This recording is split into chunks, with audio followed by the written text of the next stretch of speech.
Okay, so turns out I wasn't supposed to press the big red button. Oh, I'm just joking. It wasn't my fault. Thank you very much for your patience and for joining us for our slightly later game. Happens to the best of us. Welcome to another Trivial Trial. As of today, we're exactly halfway through 2018 with 182 days behind us and 182 left of the year. It's been a good one so far, technical difficulties aside. We started with some cracking snow days and now a scorching summer. We made it through the first stages of the World Cup and of course, this is the year H2 landed here in the UK. I'm Kathryn Goldsmith, pleased to be steering the mothership today, and I'd love to know what's been the best part of your year so far. Let me know in the chat. Mine's finally getting a puppy. Head to social media for the pictures, you know you want to. But from canines to quizzing, it's easy to play. I'm going to ask you 12 questions and you get 10 seconds to tap the right answer on each one. If you're correct, you move on, and if you make it through with no mistakes, you win or split the cash prize. And that prize is £1,000. Not only will that make 2018 a little richer, but you'll be bragging to your mates that you got past question 12 for the next 182 days as well.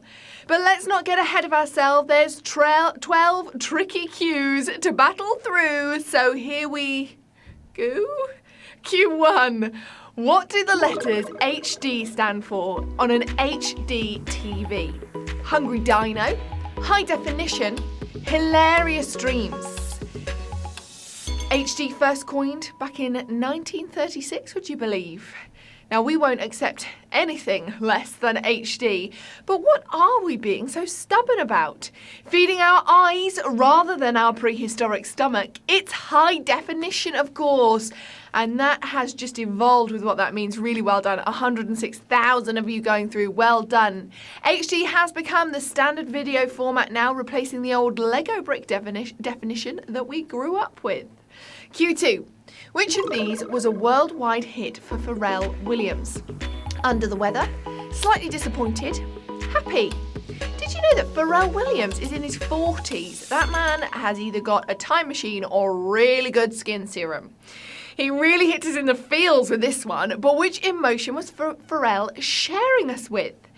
Turning that frown all the way around. It was Happy, of course, and it's going to be stuck in your head for the rest of the day. There are worse songs to hear. Well done, few of you thinking it was Under the Weather. I'm not sure what song you're thinking about there. Happy was America's best-selling song of 2014, back when they had something to smile about. Right, time for some shout-outs. Hello to the team at Hochanda, the brilliantly talented students at the NFTS, Stevie, who graduates tomorrow, Alice and Sophie, playing in sixth form. Hi to Tom Stankham, Harry Ashley and the team at Attaboy TV, Joe McCarthy, and congrats to Tyler and Dan on their new house, and to Oscar Tipper for finishing your exams. On to Q3. Which of these mythological figures is a giant with one eye? Minotaur, Cyclops, Argonaut. Now, the mother of most Greek monsters was a half snake, half woman. She was woman on top, snake on the bottom. The Argonauts were a pretty big deal, but more in reputation than stature. Always getting 2-for-1 deals on glasses. It's the Cyclops, of course. I'm guessing a lot of you got that right, did you? Yes, 98,583 of you going through for that one. 3,000 of you went for Minotaur. Bad luck. The Cyclops saw through a single eye in the centre of his forehead, something yogis have been trying to achieve for years. Q4. James Plimpton invented the roller skate that could do what? Play a Spotify playlist, curve and turn, shuffle cards. You know, there's been roller skates since the 17th century. Who had any idea they were that old? Well, if your Vegas dealer is using a roller skate to shuffle cards, then it's probably time to call it a night. Cutting corners on purpose, they could curve and turn. Very handy, of course. Yes, most of you going through. A few of you thought they could play a Spotify playlist. Maybe you thought it was a more recent development. Well, early skaters could only go in a straight line until James plimped them up in 1863. Q5. The 5th movie in the Sharknado series has which subtitle? Adventures in 5D, Jurassic Shark, or Global Warming? Who knew there were 5 of them, huh? I mean, Sharknado sounds like a hit, but the 5th one? It started off as Hollywood's stupidest idea, but it got 5 times sillier with this one. Punning as fast as they can, it's Global Swarming, of course, that massive hit we've all heard of. Oh, okay, that was a fairly even split. It's not quite savage. 34,229 of you did get Global Swarming, but a lot of you knocked over 50,000 people out on that question. Oh my goodness. Well done if you got through. Despite the plot revolving around a tornado full of sharks, the series has yet to pick up a single Razzie nomination. Q6. Which of these items was lost on the first spacewalk by a US astronaut? A glove, a spatula, a screwdriver. Did you know the first British astronaut was actually a woman? She was called Helen Sharman. That was a new fact on me. Interesting to know that. Heston Blumenthal has some pretty out there ideas, but even he wouldn't cook in space. Although he probably would now, we've challenged him.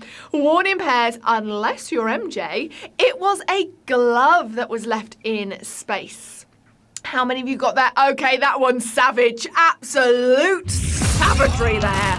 22,000 of you went for screwdriver. Only 10,931 of you still left in the game. Well done if you got past that savagery. Now, Ed White's Lost Mitten stayed in orbit for about a month before burning up in the Earth's atmosphere. R.I.P. little guy. Q7. Which of these places is not associated with the Scottish village of Dull? Bland, New South Wales, Dismal, North Carolina, or Boring, Oregon? And if you want to know about Dull, it's in the Highland and it's pretty much just a single row of houses. Now, these are 3 places that are begging you not to visit, but who isn't twinned with Dull?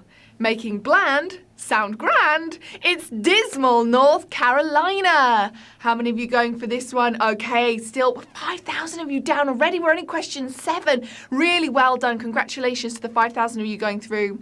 Now, only 84 people live in Dull, which means it cannot officially be twinned with the 10,000 residents of Boring.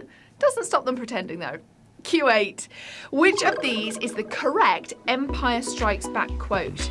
No, I am your father. Luke, I am your father. I am your father, Luke. I was tempted to do the impression, but I know that you'll all be better. Oh my goodness, please tweet me with videos of your impression. I'd love to see that. Now, it's one of the most iconic lines in cinematic history, but what does Darth Vader actually say to his son?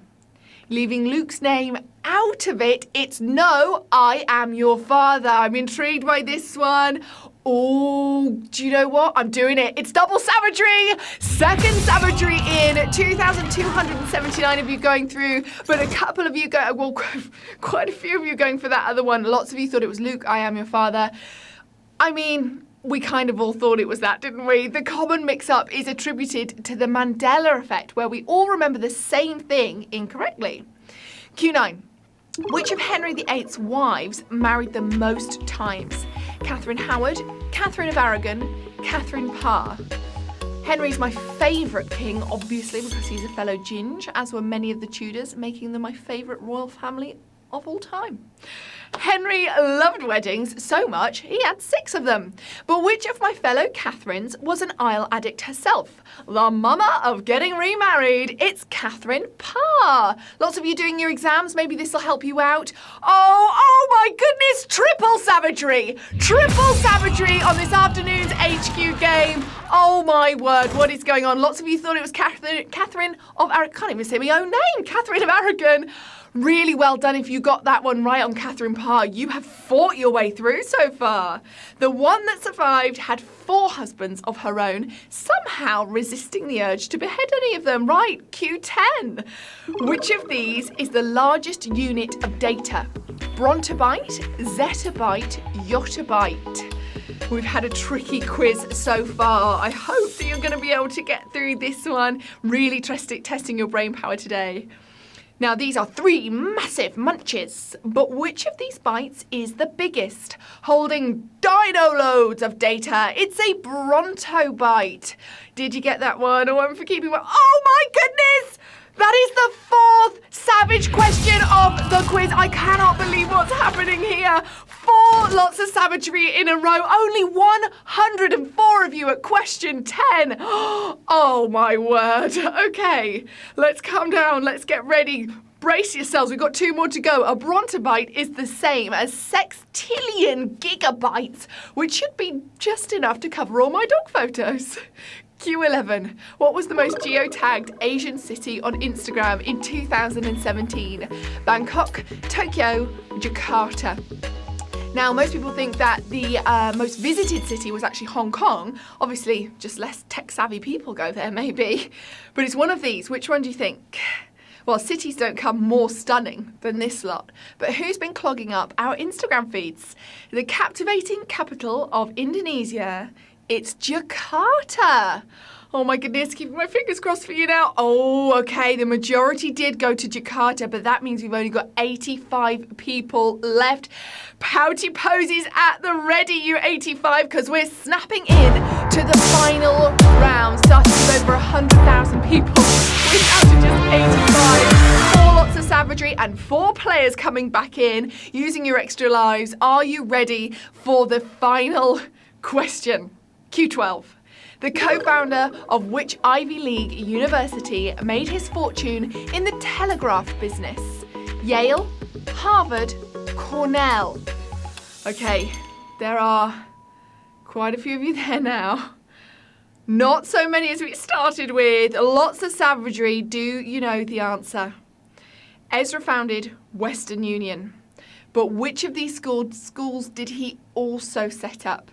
Yale had 10 co-founders, but Ezra wasn't one of them. Giving us safer telegraph poles, cleverer students, and some money for your pocket right now, it's Ezra Cornell for the win. And we have just 62 winners in this savage quiz. You have conquered the quiz.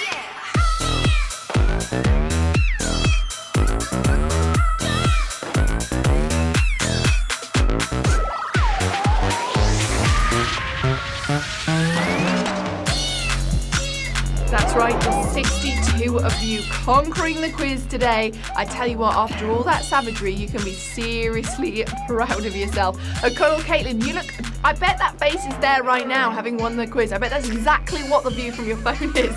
Katie Jameson, well done to you. Carl Fair, 1985. Slater, 1995, really well done. I like that little picture of the teddy sloth there as well, that's cute. Well done to every single one of you. I mean, seriously, be proud of yourself. 4 times the savagery in this quiz, so you can feel, you feel proud of yourself when you get past 1 savage question, let alone 4 in a row. Oh my word, you might have had to wait a little bit for this game of HQ, but we sure still delivered the drama, didn't we? Absolutely, and I'm so proud of you, any of you that made it through. We had dull Scottish villages, insta-famous cities, and, Sharknadoes. It's been a packed quiz this afternoon and absolutely savage. If you made it all the way through, you've definitely added a big achievement to your 2018 hit list. If you didn't, well, there's always another game and the other half of the year to add that accolade to your name. I'm Kathryn Goldsmith, and I've really enjoyed treating you to your trivia this afternoon. Please come and say hello on Twitter or Instagram. I'd love to hear from you, and don't forget to let me know your 2018 highlights. Maybe we can get some of them in the shout-outs next time.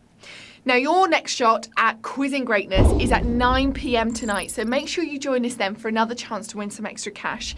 In the meantime, enjoy the sun or get back to work and act like you didn't just take a 15-minute break after taking a few minutes off earlier for the earlier game that didn't happen. I won't tell if you don't. See you soon. Bye!